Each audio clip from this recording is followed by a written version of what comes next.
नमस्कार मित्रांनो, स्वागत आहे आपलं ट्रॅकवाईज करिअर या यूट्यूब चॅनलमध्ये। भावांनो, आज मी तुमच्यासाठी घेऊन आलो आहे एक खास कन्सेप्ट। भावांनो, आपण आपल्या या यूट्यूबमध्ये किंवा आपल्या या यूट्यूब चॅनलवर अशा वेगवेगळ्या कन्सेप्ट डिस्कस करत असतो ज्या की आपल्याला परीक्षेच्या दृष्टीने खूप महत्त्वाच्या असतात। भावांनो, आजची कन्सेप्ट अशीच आहे।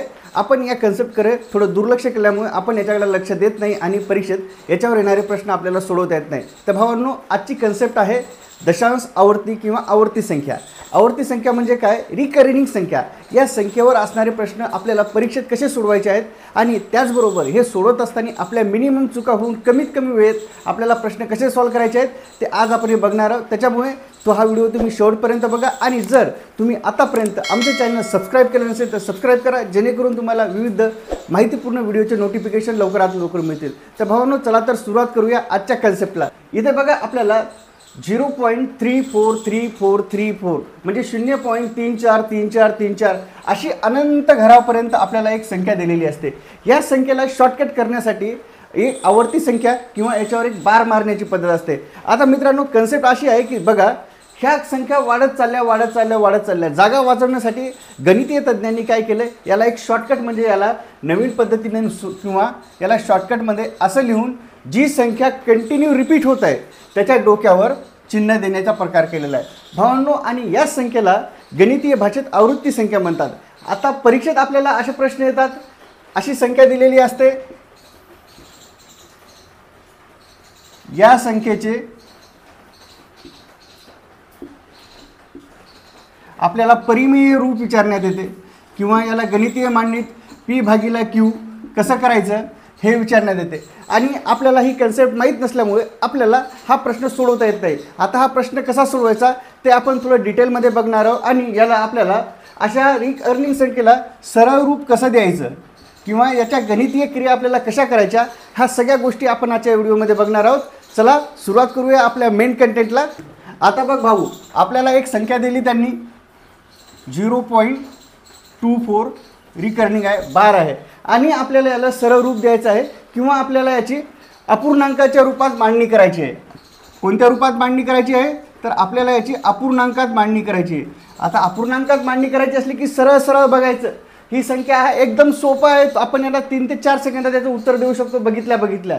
जेव्हा केव्हा अशा संख्येचं आपल्याला अपूर्णांकात रूपांतर करायचं त्यावेळेस काहीच नाही भाऊ, ही संख्या वरची संख्या जशाला तशी इथं लिहायची, हा वरचा बार खाली लिहायचा म्हणजे भागिले आणि बघायचं किती संख्येवर वर आपल्याला हा बार दिलेला आहे किंवा वरची रेषा मारली तर 2 संख्येवर तेवढेच 9 आपण खाली लिहून टाकायचे। बस झालं भाऊ, एवढं केलं की आपलं उत्तर सॉल्व। याला जर आपण थोडं शॉर्ट केलं तर आपल्याला याचं आणखीनही शॉर्ट उत्तर येते। आता आपण याचा जर समजा भागाकार केला तर भागाकार कसा होईल, इथे कितीचा भाग जाते, 3चा, 3 8 24, 3 त्रिक 9, 3 त्रिक 9। आता जर आपण या 33ने या 8ला भागलं तर आपल्याला येणारी संख्या 0.242424 अशी कंटिन्युअस मिळत जाईल। याला आपण शॉर्टकटमध्ये असंही लिहू शकतो। बघ भाऊ, किती सोपं आहे। अशा प्रकारे आपण परीक्षेतलं प्रत्येक गणित सोडू शकतो। भाऊ, याची आपल्याला अपूर्णांकात मांडणी करायची। कशात मांडणी करायची? अपूर्णांकात। आता अपूर्णांकात मांडणी करताना मी याच्या अगोदर तुला सांगितलं होतं आत्ताच की कसं करायचं, काहीच नाही, हे 21 जशाला तसे इथं लिहिले।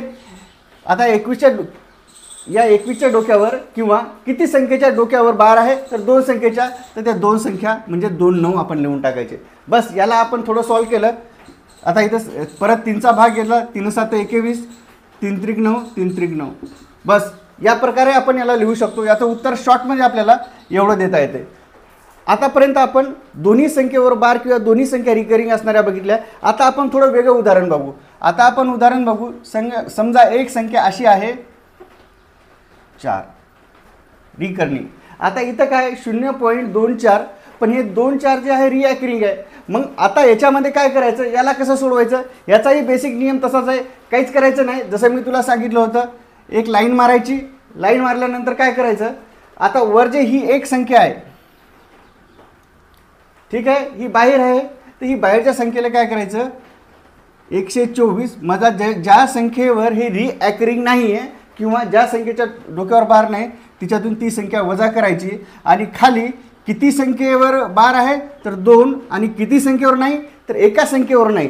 जर ज्या संख्येच्या डोक्यावर बार नाही किंवा रेषा नाही तेवढे 0 इथे द्यायचे. बस आता आपण याला सॉल्व केल्यानंतर उत्तर काय येते 123 990. बस या पद्धतीने आपल्याला भाऊ सॉल्व करायचा आहे.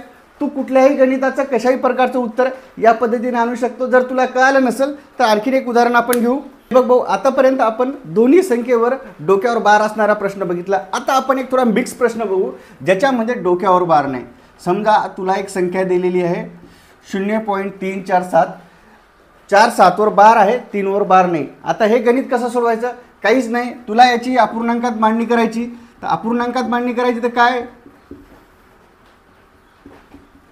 काय करायचं? जसं मी तुला सांगितलं होतं, बस ही जी संख्या आहे तर ही संख्या आता इथे या दोन्ही संख्येचा विचार करायचा आणि ज्या संख्येवर बार नाही ती संख्या हिच्यातून वजा करायची. ही संख्या पूर्ण इथं जशाला तशी लिहून घ्यायची आणि याच्यामधून या ज्या संख्येवर जो बार नाही आहे ती संख्या वजा करायची. आणि आता खाली काय करायचं? किती संख्येच्या डोक्यावर बार आहेत आपण अगोदर शिकलो होतो. जेवढ्या संख्येच्या डोक्यावर बार आहेत तेवढे 9 घ्यायचे, तेवढे 9 घेतले. आणि ज्या संख्येच्या डोक्यावर बार नाही तेवढे 0 घ्यायचे. किती संख्येच्या डोक्यावर बार नाही तर 3. या एकाच संख्येच्या डोक्यावर बार नाही म्हणजे आपण 1 0 घेतला. आता आपण याला सोडवलं. 347 मधून 3 गेले 344 भागीला 990.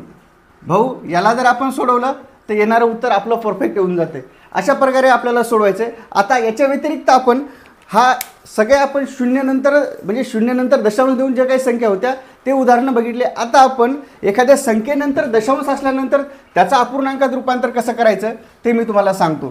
तुझ्याकडे एक संख्या दिली आपण 1.3 रिकर्निंग आहे. आता हे आपल्याला गणित सोडवायचं सांगितलं. याचा आपल्याला अपूर्णांकात रूपांतर करायचं सांगितलं. कशात? अपूर्णांकात. आता याचं रूपांतर कसं करायचं?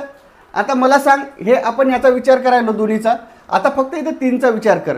आणि कुठलीही संख्या अपूर्णांकात आपण रूपांतर करत असताना जर एखादी संख्या आपल्याला अशी दिलेली असेल, ठीक आहे, तर याचा अर्थ काय असते 1 + 3/9. आपण आता या कन्सेप्टचा उपयोग करून असे गणित सोडवायचे आहेत. आता बघ, आपण हा 1 इथं जशाला तसा घेतला, प्लसचं चिन्ह दिलं. आणि आपण काय शिकलो होतो की जर डोक्यावर बार असेल त्याला आपल्याला अपूर्णांकात रूपांतर करायचं असेल तर ती संख्या जशाला तशी इथं लिहायची. आणि ज्या संख्येच्या डोक्यावर बार आहे किंवा जेवढ्या संख्येच्या डोक्यावर बार आहे तेवढे 9 खाली लिहायचे. लिहिलं. आता आपण याला सोडवलं. 9 1 9 + 3/9 बरोबर आहे. आता येणारी संख्या काय आहे 12/9 बरोबर आहे. 12/9. आता आपण याला परत जर सोडवायचं म्हणलं तर 12/9 डायरेक्ट आपण इथे 3चा भागला 3 चौक 12 3 त्रिक 9. आता याला आपण सोडवायचं म्हणलं 3 1 3 बरोबर आहे 1/3. आता जर हे आपण कंटिन्यू सोडत राहिलं तर आपल्याला येणारं उत्तर काय भेटणार आहे तर 1.3 रिकर्निंग. अशा प्रकारे आपण प्रत्येक गणित सोडू शकतो. भावांनो, जर तुम्हाला हा व्हिडिओ आवडला असेल तर नक्की लाईक करा, शेअर्स करा. आणि जर तुम्हाला याच्यावर थोडं ॲडव्हान्स शिकायचं असेल, याच्यासोबत गुणाकार भागाकार कसा करायचा असेल तर तुम्ही याचा पार्ट 2 नक्की बघा.